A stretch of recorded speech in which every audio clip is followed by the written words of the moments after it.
Hey geeks, Jack Katz, The First Kingdom. This is what we're going to be looking at today. So, context is just about everything. And a lot of people don't understand this monumental work of comics literature because I think they lack the proper context. So Jack Katz was a cartoonist who was operating in the golden age. He is still alive today. I believe he's 93. So in the first golden age of comics, Jack worked with a number of legends, Jack Kirby being one of them. Jack Kirby taught Jack Katz how to ink. Some other artists taught him how to draw. But I think Jack Katz mostly taught himself how to draw. Jack Katz is a master of the human figure. And Jack Katz has a very classical style, I would say, in terms of how he creates his artwork for his comics. Jack Katz, after working in the Golden Age comic era for a number of years, left comics for 15 years. He eventually worked at DC Comics and he left. He didn't like the editorial control that was being placed on him. So he didn't like the, he didn't like people telling him what to do artistically. And so he went and became a professor, I think, a teacher. I think he was doing some commercial illustration and so forth. But sometime around 1977, 1978, he decided to create his own comic and self-publish it. So he was one of the first, if not the first, to self-publish. Actually, he wasn't the first. The first, I think, were some of the sort of the underground hippie comics that were out there, that were coming around, I think, in the late 60s and early 70s. But there weren't really any sort of like sci-fi, fantasy, superhero type comics that were being self-published at that time. All of that was kind of monopolized by Marvel, DC, Charlton Comics, who was around back then, and some other players. So he had this idea, and he had this story, this epic story that apparently had been percolating in his brain for quite some time. And he called it The First Kingdom, and he began to publish his comics in just about this size, magazine size. These are hardcover books. These were published by Titan Comics. So they went and collected all of The First Kingdom. We have 6 total volumes, of which I clearly possess.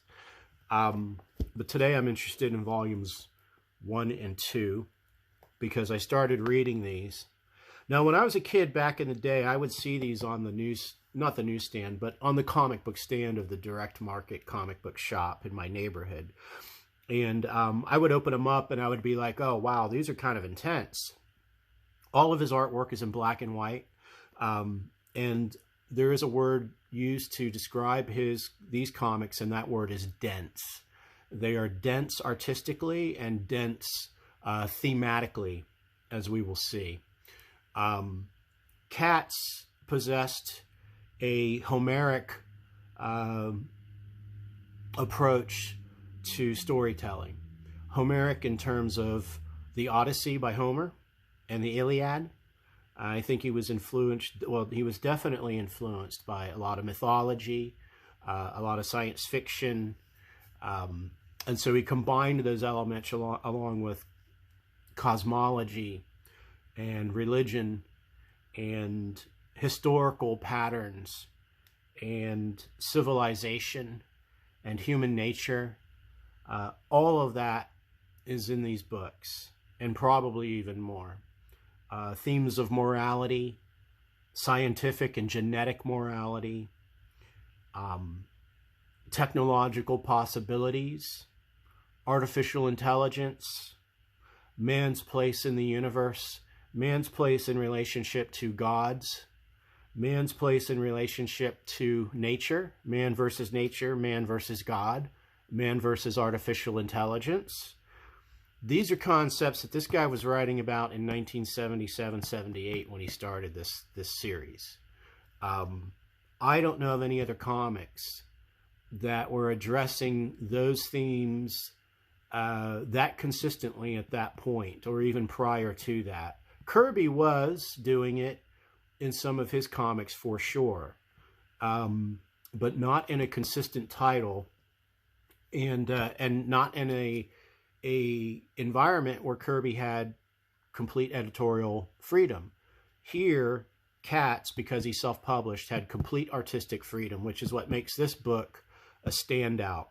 Now, a lot of people read this book today and they don't like it. They don't like the artwork. I've even seen some people review it. They think there's too much nudity in the book, which is, you know, Katz was a believer in the human form. Again, he was a classicist, I think, in terms of his artistic abilities. So the human form is a big thing with him. And so the book was conceived in its artwork, I think, in sort of that classical style, which I'm talking, you know, classical, I'm thinking like, you know, go to the Louvre, you know, and look at like Raphael and Titian and Rembrandt. Maybe not so much Rembrandt. He was getting a little bit more modern, but the point is when you look at all that older artwork and those older paintings, you know, that Renaissance era painting, basically everybody's nude. So, so, you know, if you have that context going in, then I think you have a better idea of what makes this work special. Is it perfect? It is not. And it definitely probably doesn't appeal to people who are looking for more simplistic type of storytelling and simplistic comics, and that's totally fine. It appeals to me for aforementioned reasons. If you've watched some of my other videos, especially some of the videos about the books I've been buying recently. So let's dig into this first volume. Got these really cool end pages here. So there's a good introduction here. Basically, you're saying Jack Katz is a man out of his time, ahead of his time, and all of the above. And of course, he's all of the above. Basically, I'm going to read a little bit of this. So, the First Kingdom became a man ahead of his time. No, Jack wasn't the first writer-artist to create a graphic novel. Scholars and geeks alike, when you can tell them apart, will forever be arguing over precisely who was the first. But Jack launched the First Kingdom in 1974. So it goes back even before 77. So in the 74, he started this work with the very conscious intention that each issue was merely a chapter in a novel, a saga, an epic. No, not just a continued story. Not that there's anything wrong with continued stories, mind you, but a damn novel. It was a novel in length and had the scope and gravitas of the sagas of yore, and even deliberately set out to tell its story in 24 books, just like a guy named Homer did well before 2,500 years ago. Jack was a man driven, a man who sacrificed his all for his art. The vision was there, probably virtually complete inside his head from the start. When you read The First Kingdom, you definitely do not get the idea that he was making it up as he went along. Rather, it's as if the entire tale, the story he wanted to tell, this ultimate thing he had to say, was encased in a mountain of stone in 1974, and Jack merely spent the next 12 years chipping away at that solid mass of rock, two books worth every year, until the monument inside was revealed. So, I have a couple of the issues that came out back in the day, I think from around 1980, and they blew me away. But I did not, you know, I was late to the party, and I also didn't have any of the later issues. So being able to get all these in a collected volumes was a treat. We have a foreword by Jack Katz in Volume 1. We're going to get a little bit into that. Let's see what he says here. By the time I was doing odd jobs. Okay. I returned to my theory, nurtured it, explored its possibilities. He's talking about when he got back into comics. Boiled down to its root simplicity, to me it seemed that, like our increasingly automated society, at some level, everything was computerized. Now remember, he's thinking this in 1974. This computerization, this pre-programming of the universe, seemed to me something that did not just occur at the subatomic level, but at the macro level as well. Given the same starting factors, a life form like humanity would pull itself back up to its peak within a relatively short span, but some flaw in the programming would cause it to cast itself back down again. I could see this pattern returning again and again in the histories.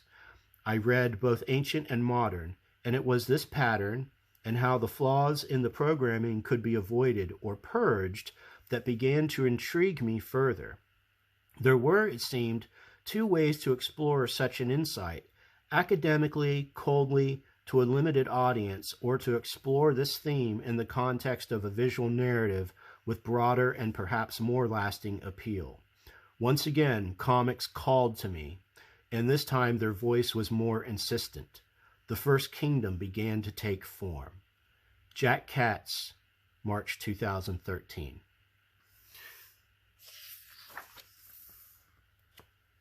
And then they have this interview with him here where he kind of goes through his career before he started the First Kingdom. This is interesting. This is where he mentions some of the folks that he worked with, some of the people that taught him his craft.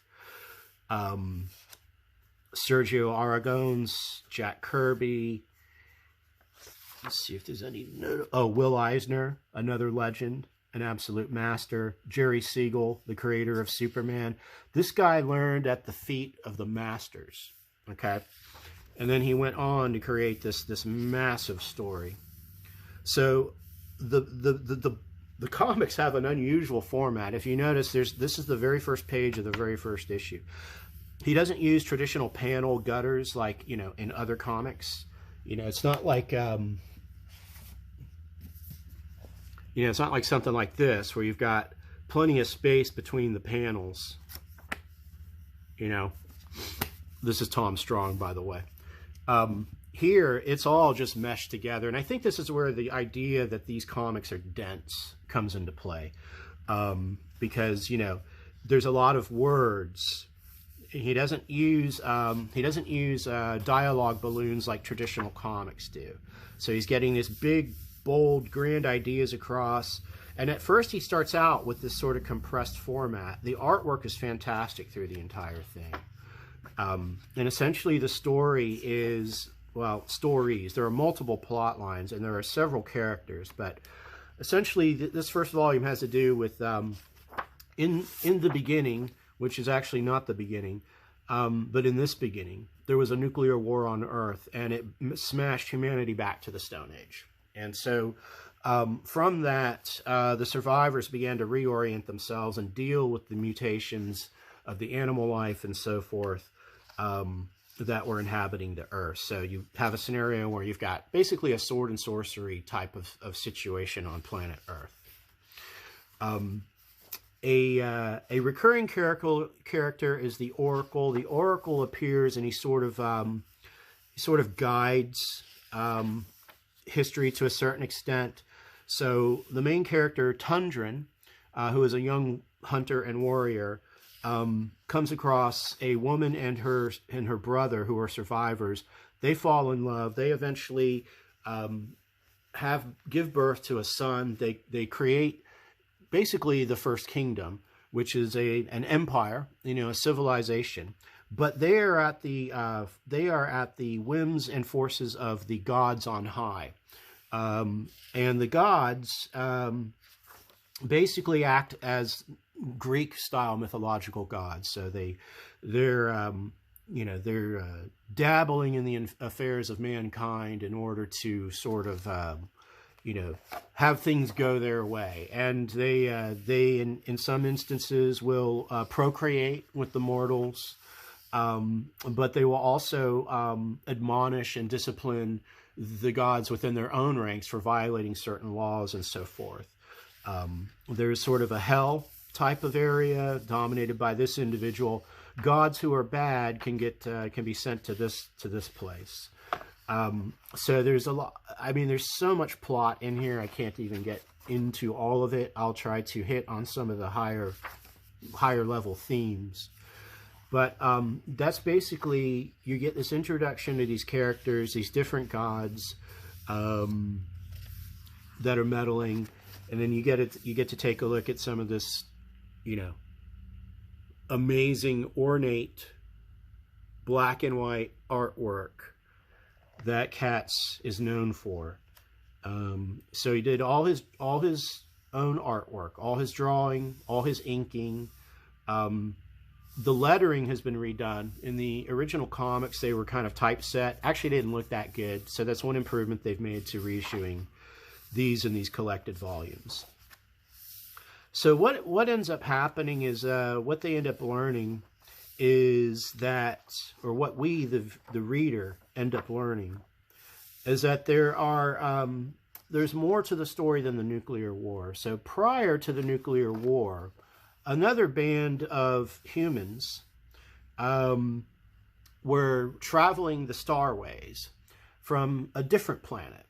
And so this idea that humanity is kind of universal throughout the universe, throughout the cosmos, is established in this book. So humans aren't just confined to planet Earth. So a super advanced other race of humans come across Earth on the precipice of a nuclear war. And they try to get there in time to prevent it, but they don't. So after it happens, they go down to, you know, see what's going on. And as a result, due to some accident, they get stuck on the planet. The ship that they were on runs into some trouble. It crashes and so forth. So being exposed to the planet, they begin to mutate. With that mutation, though, comes a kind of immortality. So as this second expanse of humanity the survivors of the nuclear war begin to evolve and create civilization or re-civilize, the mutated humans from the starships who are there all along are also there kind of guiding history in a manner that they see fit. So now you have sort of an ancient astronauts, you know, angle to the story. And let's see here. Some of the dialogue is very interesting. So here, Naden, who's one of the gods, is speaking to some of his other god brethrens, and he has some interesting things to say to them. Aquare and Tedra. So these are two gods. Naden is a god who is sort of admonishing them. Do you really think I would be so small as to reveal to our uncle Dranok the infantile machinations which occupy the better part of, and in your case, it is an insult to say it, your conscious thinking? Can't you see you're helpless before your programming? Isn't it evident we're all helpless before our programming? Don't you realize that little webs of intrigue that we spin are simply a complex network of designs we have developed to blot out the reality of the unfathomable question of what we are and why we exist? So you have the gods, and this particular, you know, god, he's questioning their very own motivations and indeed their own origins. And he's basically saying, why are we the way that we are? Haven't you two ever questioned that? He says to the other gods. You know, so, I mean, this is some deep shit, yo. You know, so there's a reason why he is like that. Because he's beginning to realize that there's more to even them. Even their omnipotence is not by accident, you know. And he's beginning to realize that. And so that whole subplot of ideation plays out in this book and in volume 2, The Galaxy Hunters. And let's see if we have some other interesting parts. Yes. So here, a lot of this is told in flashbacks too.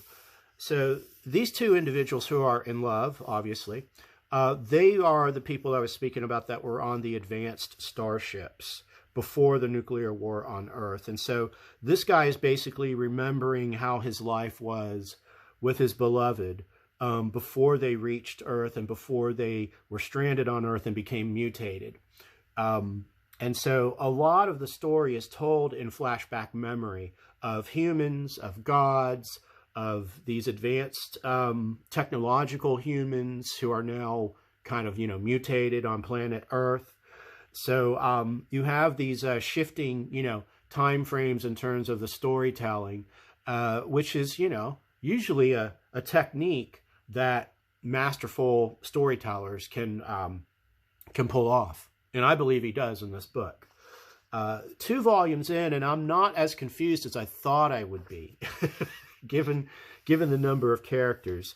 Now, Titan Comics, to their credit, I think they realized, that this is such a dense work and it's so involved that they needed to do some things in the second volume to potentially, alleviate perhaps the confusion by the reader. And they did a great job with that. So one of the things they did is they created a glossary because there's a lot of, this is world building. So Katz has his own, words for certain things. You see, like a GAN is a city, city-state, or a country. So when someone says, "Oh, I need to get back to my GAN," they're talking about I need to get back to my city, or a Ganmore is a king, a Gamar is a queen, but also in certain empires, a Kenmar is an empress and a Kenmore is an emperor.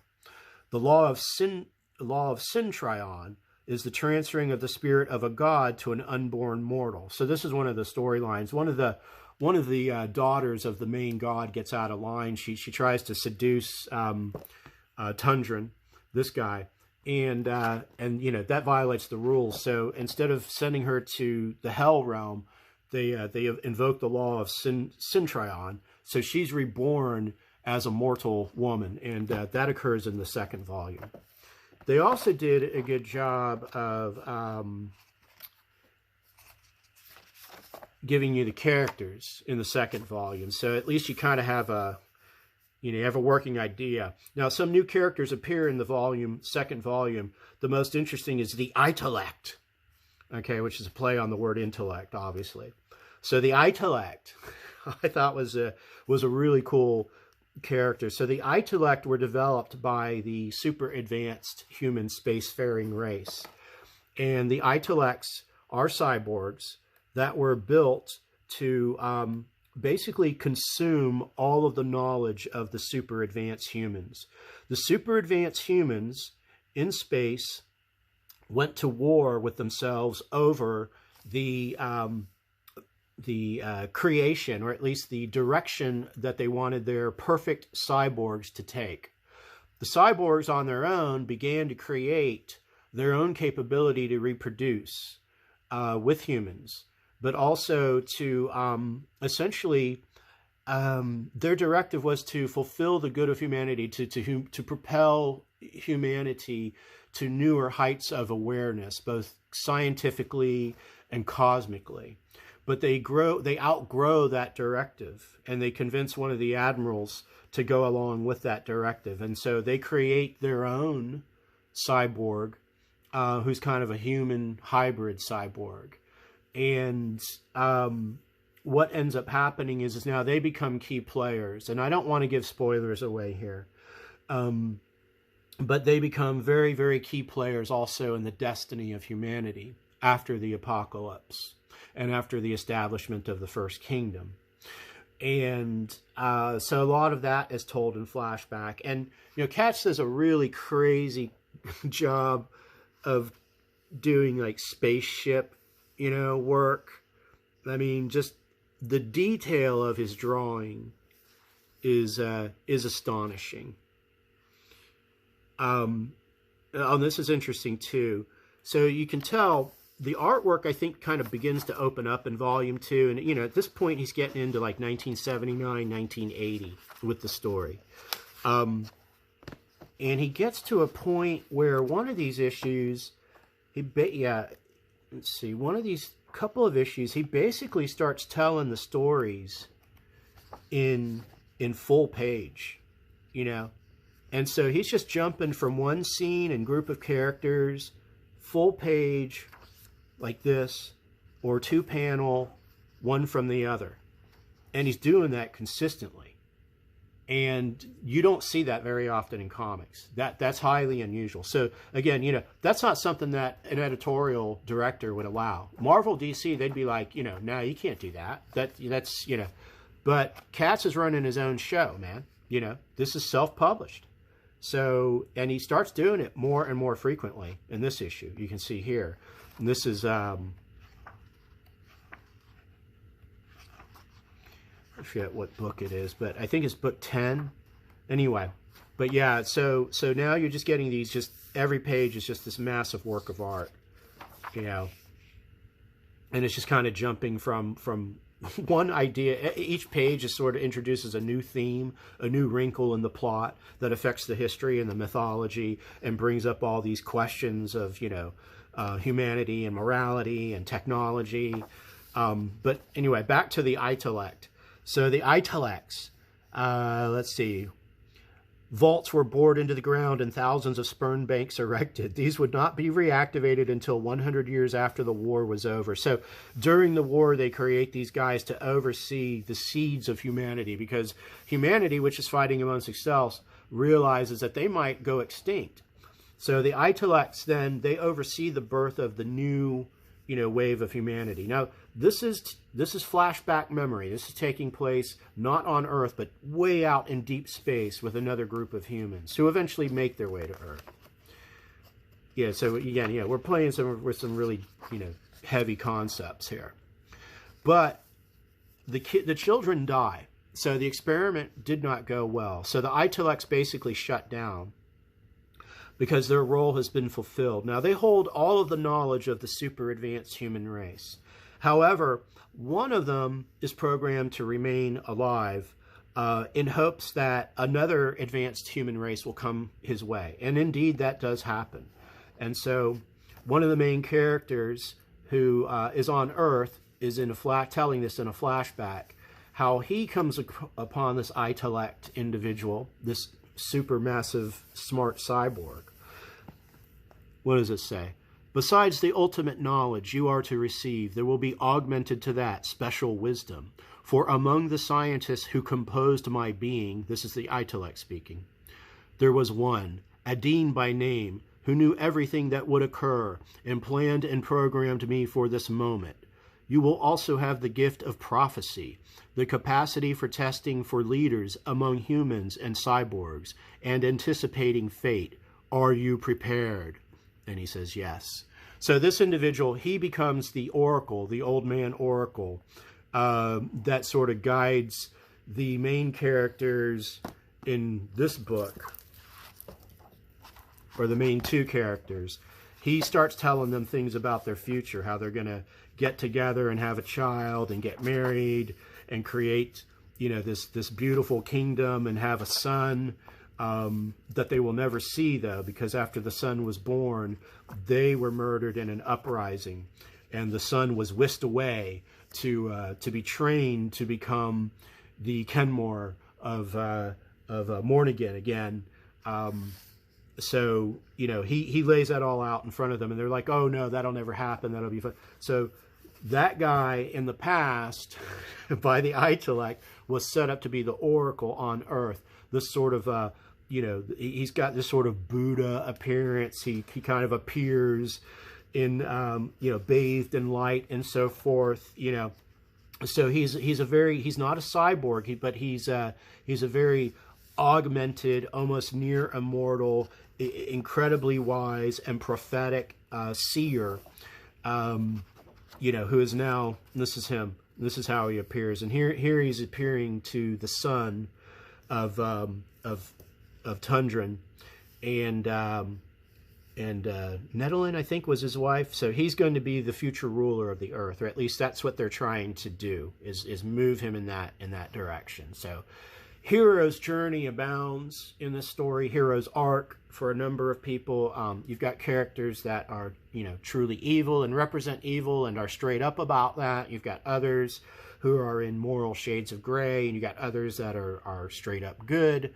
And this extends from the god class to the priest class, to the human class, to the mutation class, and even in the past with the banning humans.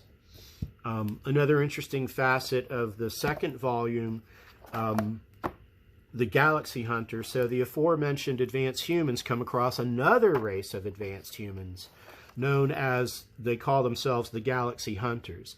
They tell a story how they too also went down the path of having so much scientific knowledge that they could basically, manipulate space. And they created their own advanced race of cyborgs. However, their story didn't end well. Their cyborgs rebelled, and essentially the human race, that part of the human race, became extinct. And the survivors are basically flying around. These are the survivors. These are the Galaxy Hunters. They're basically flying around in space, quote unquote, looking for their souls. Let's see what they have to say. As the eternal wars continued and century after century went by, each side became more threatened. All science converted to supply the growing Holocaust, and more sophisticated weapons were employed. Antimatter weaponry was neutralized by utilizing force fields from different dimensions, composed of alloyed energies. Finally, my Federation decided to act on a plan to destabilize the magnetic field between the star corridors to which our enemies' planets were fixed. This was our undoing. Once we unleashed this new ordinance of destruction, the balance which kept our galaxy in harmonious relationship collapsed, and 600 billion suns collided. So we wander the universe searching for our souls. So they became so advanced with their weaponry that they actually blew up all of the suns in their galaxy, thus committing a galactic genocide. So they appear basically out of nowhere to these humans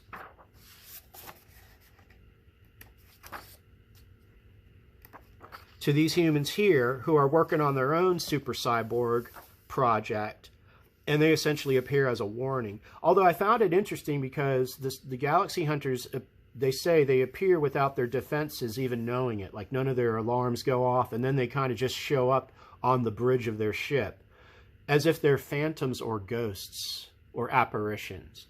And then after they tell their story, they just kind of disappear. So I think they're just kind of phantoms or apparitions, but they're a warning to this strain of humanity that, hey, you guys are going down the same path we are. Now, of course, in their arrogance, they think, it'll be fine. We can do it better. And of course, that doesn't turn out to be the case. So the culmination of all these bad decisions is kind of playing out on a post-apocalyptic Earth. And that's basically where it stands.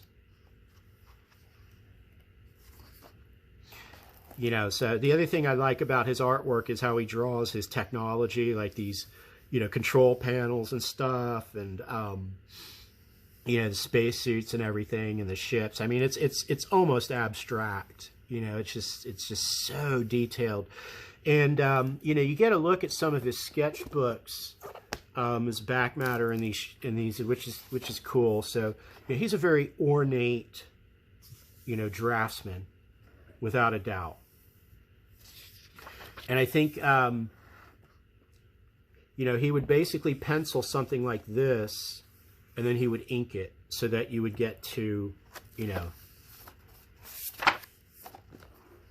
something like that.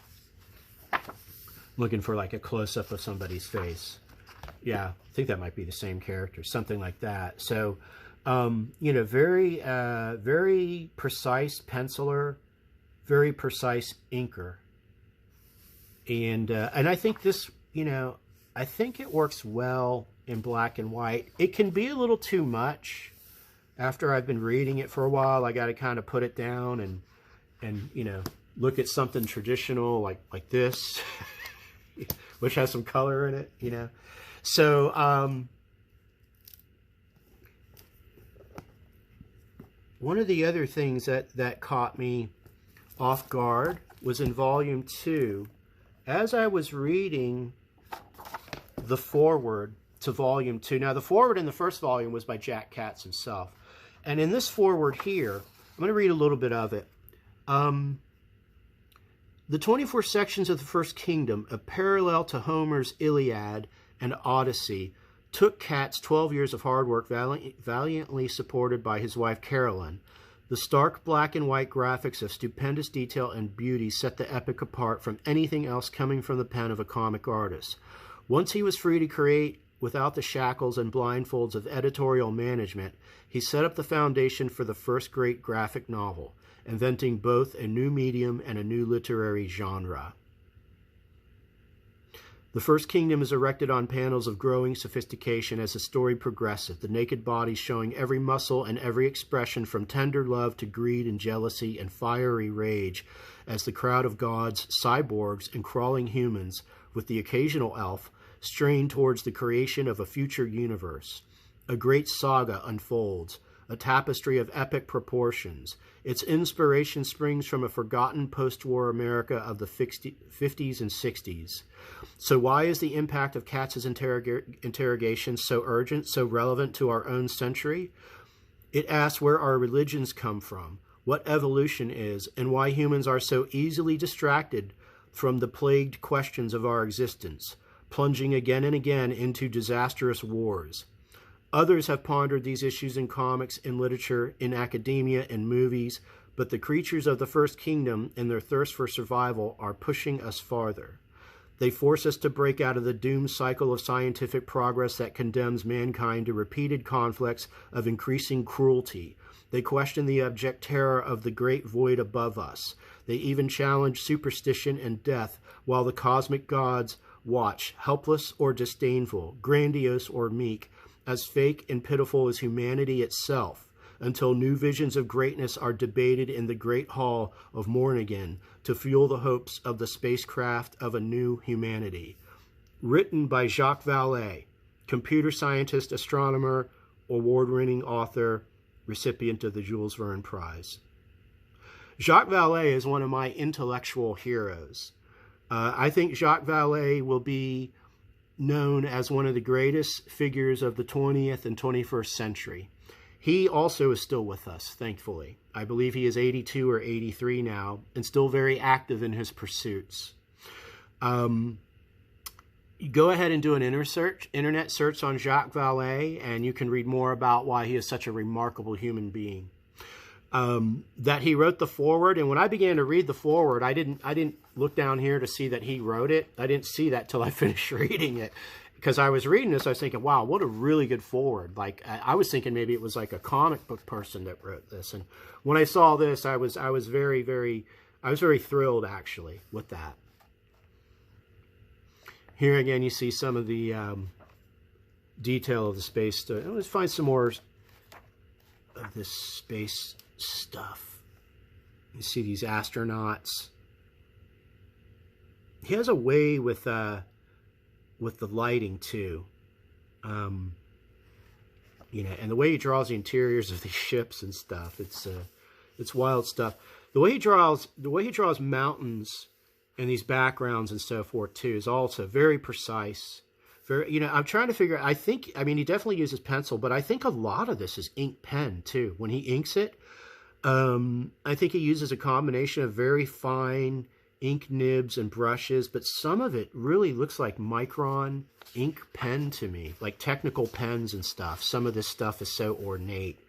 You know, details like that almost to me look like he's using a pen, you know, to ink it. And definitely fine pencil. Like, he's not using a big, fat, thick HB, you know, graphite pencil. He's using like a real nice, tight, fine graphite. Was that probably like a 2, not even a 2B? I forget my pencil sizes, but, you know, maybe like a 7, I think, is actually a very fine pencil line. And I think that's what he uses, you know, because he just works in so much detail into these panels. It's just astonishing. And, you know, I can see why some people find it overwhelming after a while. You know, like I said, I had to put it down every now and then and look at something else. But it's got me hooked. I got through these first 2 volumes. Took me a couple weeks on this one, but this one I read this, I think, like in three 3 sittings, basically. So I'm looking forward to reading the rest. This is Volume 3, Migration. Volume 4, Vengeance. Volume 5, The Space Explorers Club. Volume 6, Destiny. This is the thinnest of all of them. I thumbed through this. I thought it was interesting here that the style completely changes up. And it clearly is taking place in modern times, so we can assume that humanity made it back to sort of what we know as a modern society today, but it looks like there's still some throwbacks to memories of the ancient era and so forth. And, where did we see this theme? If you saw the ending of the Battlestar Galactica reboot, that was that was the concept of the ending. So there's just this idea that history continues to repeat itself, no matter how technologically advanced we think we are, how far we go with our wonderful machines and computing technology. We still seem to be, trapped in a cycle of repeating. Civilizations rise and fall, spiritual uprising and downfall. Great works of art make you think, and this is a great work of art. That's all I've got for today. I hope you enjoyed it. I will get into some of these other volumes in a future episode. Till then, stay geek.